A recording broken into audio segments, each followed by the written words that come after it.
Ang Zamboanga Peninsula ay isa sa mga pinakamagandang rehiyon sa buong bansa. Napakaraming mga tourist spots. Ang mga tao dito ay may napakayaman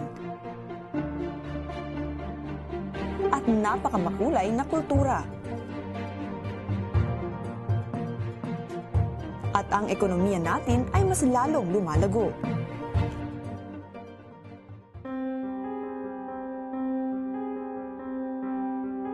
Ngunit ang lahat ng ito ay maaaring bigla lamang mawala.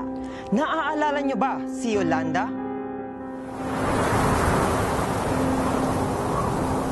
Typhoon Haiyan has made a direct hit on Sa the panahon island. ngayon, karaniwan nang nararanasan ng mga lugar sa Zamboanga Peninsula ang malakas na pag-ulan, bagyo, baha at landslide at ang mga kalamidad na gawa mismo ng tao. Posibleng magka-sea level rise o ang pagtaas ng level ng tubig sa mga lugar na malapit sa baybay dagat. Posibleng magkaroon ng sobrang lakas na lindol.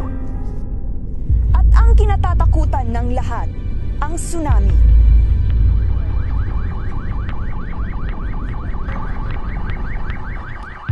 Napakalaking pinsala ang maaaring maidulot nito sa Zamboanga.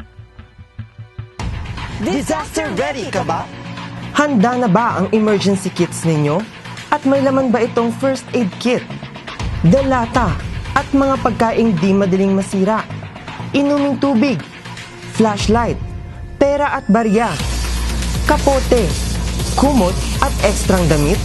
Gayon din ang mga importanteng dokumento, pito, at maging ang inyong mga cellphone. Mayroon bang family disaster plan ang inyong pamilya? Napagplanuhan na ba ninyo kung anong dapat gawin kapag may sakuna? Alam nyo ba kung saan ang mga evacuation center sa inyong mga barangay? Kapag lumindol, alam nyo ba kung paanong mag-duck, cover, and hold? Nakisali ba kayo sa mga disaster at emergency drills? Nakikipagpulong ba kayo sa mga opisyal ng barangay para malaman ang inyong disaster plan? Alam nyo ba ang mga emergency numbers tulad ng pulis, ospital, bumbero, at iba pa? Kung hindi pa yes ang sagot ninyo sa mga tanong na ito, kumilos na! Ako si Karen. At ako si Yuri. Mga Zamboangueño kami. Disaster ready na kami. Kayo, Disaster ready na ba?